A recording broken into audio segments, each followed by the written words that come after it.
Saudi അറേബ്യയും ഇറാനും തമ്മിലുള്ള ബന്ധം ശക്തമാകുന്നതിന്റെ സൂചനകളാണ് ഇപ്പോൾ വന്നുകൊണ്ടിരിക്കുന്നത്. ഇതിനു മുമ്പ് സൗദി അറേബ്യയും ഇറാനും തമ്മിൽ അത്ര സൗഹൃദപരമായിട്ടുള്ള ഒരു ബന്ധമല്ല ഉണ്ടായിരുന്നത്. എന്നാൽ ഇപ്പോൾ വരുന്ന വാർത്തകൾ അനുസരിച്ച് സൗദിയുടെ രാജകുമാരനും ഇറാന്റെ പ്രസിഡന്റും തമ്മിൽ ഫോണിൽ സംസാരിച്ചു എന്ന രീതിയിലാണ് വാർത്തകൾ വരുന്നത്. രണ്ട് രാഷ്ട്ര നേതാക്കൾ പരസ്പരം ഫോണിൽ സംസാരിച്ചു എന്നതുകൊണ്ട് എന്താണ് ഈ ഒരു വാർത്തയ്ക്ക് ഇത്ര പ്രാധാന്യം എന്ന് ചോദിച്ചു കഴിഞ്ഞാൽ, തീർച്ചയായിട്ടും ഈ രണ്ട് രാജ്യങ്ങളും ശത്രുപക്ഷത്ത് നിന്നിരുന്ന രാജ്യങ്ങളാണ്. അത്തരം ഒരു അവസ്ഥയിൽ നിന്നാണ് ഇപ്പോൾ പരസ്പരം രണ്ട് രാജ്യത്തിൻ്റെയും രാഷ്ട്ര തലവന്മാർ പരസ്പരം ഫോണിലൂടെ ബന്ധപ്പെട്ടിരിക്കുന്നത്. തീർച്ചയായിട്ടും സൗദി ഇറാൻ ബന്ധത്തിൽ വളരെയധികം പ്രാധാന്യം കൽപ്പിക്കുന്ന ഒരു സംഭവം തന്നെയാണ് ഇപ്പോൾ നടന്നിരിക്കുന്നത്. ഇതുമായിട്ട് ബന്ധപ്പെടുത്തി റീസെൻ്റ് ആയിട്ട് വന്നിട്ടുള്ള കുറേയധികം കാര്യങ്ങൾ നമുക്ക് പരിശോധിച്ച് നോക്കാം. അതിലൊന്നെന്ന് പറയുന്നത്, ഇറാനും സൗദിയും തമ്മിൽ ഒരു നേവൽ ഡ്രില്ല് നടത്തിയിട്ടുണ്ട്. അതായത് ഇവർ രണ്ടുപേരുടെയും സൈന്യങ്ങൾ ഒന്നിച്ച് ഒരു എക്സസൈസ് നടത്തിയിട്ടുണ്ട്. അത് ഈ റീസെൻ്റ് ആയിട്ട് തന്നെ നടന്നൊരു സംഭവമായിരുന്നു. അതുപോലെ തന്നെയാണ് സൗദിയുടെ ആർമഡ് ഫോഴ്സിന്റെ ചീഫ് ഓഫ് സ്റ്റാഫ് ഇറാനിൽ വന്നിരിക്കുകയായിരുന്നു. ഈ റീസെന്റ് തന്നെ നടന്നൊരു സംഭവമാണ്. അദ്ദേഹത്തിന്റെ പേര് ഫയദ് അൽ റുവേലി എന്നാണ്. അദ്ദേഹം ഞായറാഴ്ച ടെഹ്റാൻ സന്ദർശിക്കുകയുണ്ടായി. പ്രതിരോധ രംഗത്തെ സഹകരണത്തെ സംബന്ധിച്ചാണ് ചർച്ചകൾ അവിടെ നടത്തിയത്.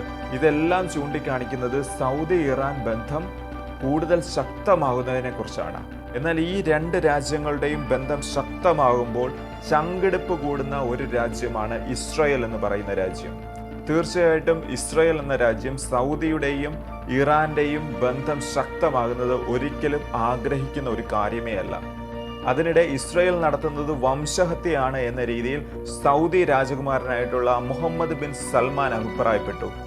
ഇറാനെ ആക്രമിക്കുന്നതിൽ നിന്ന് ഇസ്രായേലിനെ തടയണമെന്നും ഇറാന്റെ പരമാധികാരത്തെ സംരക്ഷിക്കണമെന്നും അഭിപ്രായമുയർന്നു. അറബ് നേതാക്കളുടെ ഉച്ചകോടിയിലാണ് ഇദ്ദേഹം സംസാരിച്ചത്.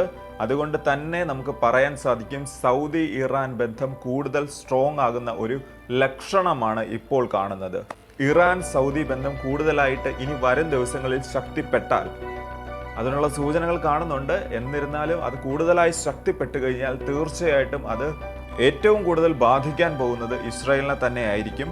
അവർക്ക് മിഡിൽ ഈസ്റ്റിലുള്ള ഒരു സിഗ്നിഫിക്കൻസ്, അവരുടെ പ്രാധാന്യം അത് തന്നെ ചോദ്യം ചെയ്യപ്പെട്ടേക്കാം. ഇസ്രായേലിനെ സംബന്ധിച്ച് അവരുടെ സുരക്ഷാപരമായിട്ടും ഏറ്റവും അധികം വെല്ലുവിളികൾ തീർച്ചയായിട്ടും വരും കാലങ്ങളിൽ ഇങ്ങനെ ഒരു രണ്ട് രാജ്യങ്ങളും സൗഹൃദത്തിൽ ഏർപ്പെട്ട് കഴിഞ്ഞാൽ തീർച്ചയായിട്ടും അവർക്ക് സുരക്ഷാപരമായിട്ടും നിരവധി വെല്ലുവിളികളും ഫേസ് ചെയ്യേണ്ടി വന്നേക്കാം.